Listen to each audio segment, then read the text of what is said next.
आभार व्यक्त करता हूं कि यात्रा जैसी आपके बहादुरगढ़ शहर में पहुंची,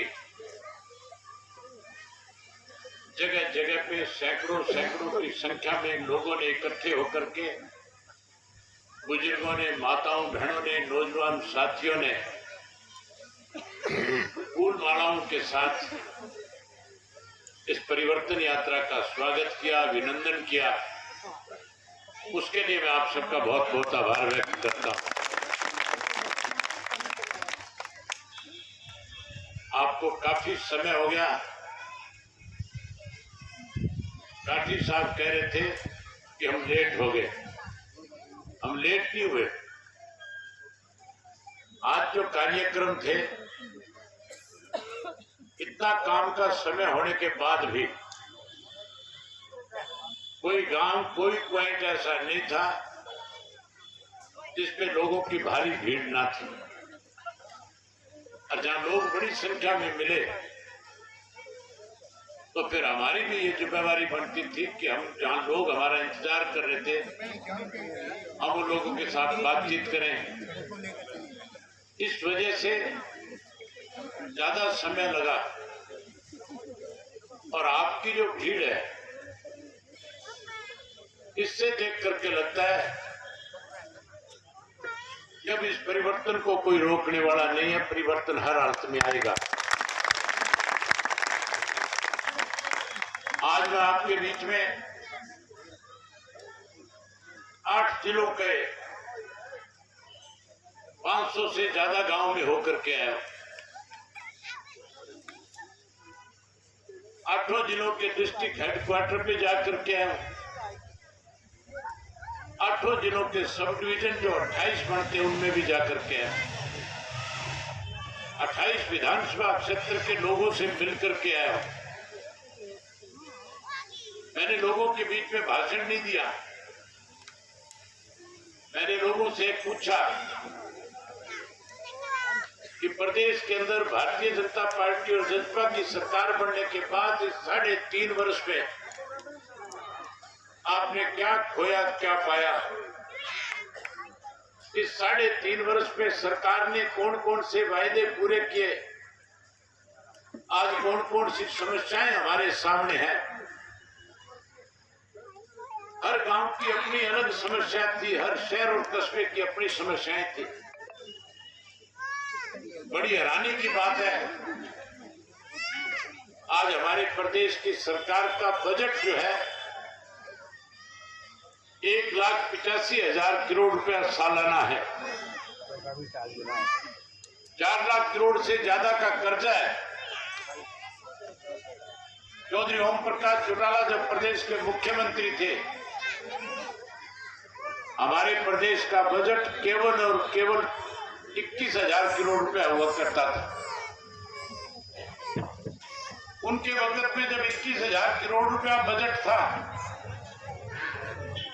तो सरकार आपके द्वार कार्यक्रम पूरे हरियाणा प्रदेश में लगा करते थे। नगर पालिकाओं को नगर परिषद में बजट के दिए।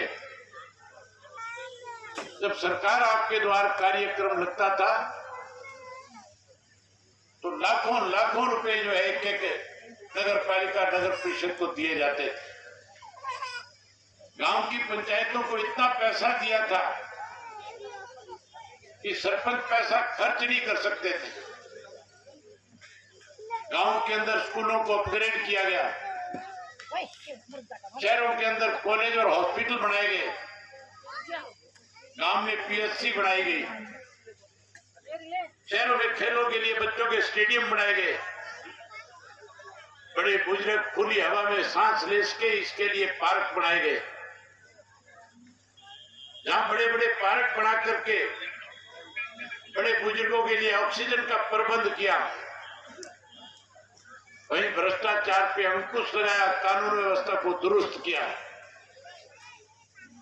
आज हालात इस किस्म के हैं कि हर नागरिक प्रदेश का दुखी है, परेशान है, बदलाव चाहता है। मैं जब गांव में गया, कस्बों में गया, शहर में लोगों से मिला, मेरे सामने लोगों ने बहुत सारी समस्याएं रखी। अगर उन सब का जिक्र करूंगा तो बहुत लंबा समय लगेगा। गांव के अंदर पीने का पानी का आज कोई प्रबंध नहीं है। लोगों को पानी मोल लेकर के आना पड़ता है। जहां पीने का पानी नहीं है वहीं स्कूलों में मास्टर नहीं है, अस्पताल में डॉक्टर नहीं है, सड़कें टूटी पड़ी है, कोई नया काम हो नहीं रहा। नई चुनी हुई पंचायतें जो है, सरपंच जो है, मुख्यमंत्री कह रहा था मैंने 1300 करोड़ रुपया गांव की पंचायतों को रिलीज कर दिया। मैं 500 से ज्यादा सरपंचों से मिलकर के भी आया हूं। मुझे एक भी सरपंच ने नहीं कहा कि एक नया पैसा हमारे खाते में आया। पैसा देने की बजाय चंडीगढ़ में बैठे उस सरकारी पैसे का दुरुपयोग कर रहे हैं। उस पैसे से अपने मनमर्जी के टेंडर दे रहे हैं, अपनी मनमर्जी के फैसले मंत्री के सत्र पे बैठे लोग करके अपने मनचाहे ठेकेदारों को काम दे करके लूट मचा रखी है। मेरे सामने आज एक नई बात आई थी। मैं नया गांव से जब होकर के आ रहा था, नया गांव का सरपंच प्रमोद मुझे बता रहा था कि मेरा एक मित्र सरपंच है, उसके गांव के स्कूल के कमरे में काम चल रहा था। उसने जाकर के ठेकेदार से पूछा क्या करने आए हो? ठेकेदार ने कहा कि मुझे टेंडर मिला है, मैंने लाइब्रेरी बनानी है। गांव के सरपंच को जानकारी नहीं, स्कूल के मास्टर को पता नहीं, ठेकेदार काम करने के लिए आया हुआ था। और स्कूल के कमरे में जाकर के 2 कंप्यूटर लगा करके कह रहा था मेरा काम पूरा हो गया। जब वो ठेकेदार से पूछा कितने पैसे लिए तूने, कहने लगा 17 लाख रुपए का टेंडर था। केवल 2 कंप्यूटर लगा के 17 लाख रुपए का चुना उस ठेकेदार ने लगाने का काम किया। उस ठेकेदार से जब ये पूछा गया कहां के रहने वाले हो, सुनकर के हैरानी होगी। जहां का ये पंचायत मंत्री जो बबली है उसी के विधानसभा क्षेत्र का, उसी का रिलेटिव ठेकेदार था, टोहाना का रहने वाला था। कैसे पैसा लूटा जा रहा है, कैसे कागजों में फर्जी बिल बना करके सरकार के पैसे को चुना लगाने का काम सत्ता में बैठे लोग कर रहे हैं।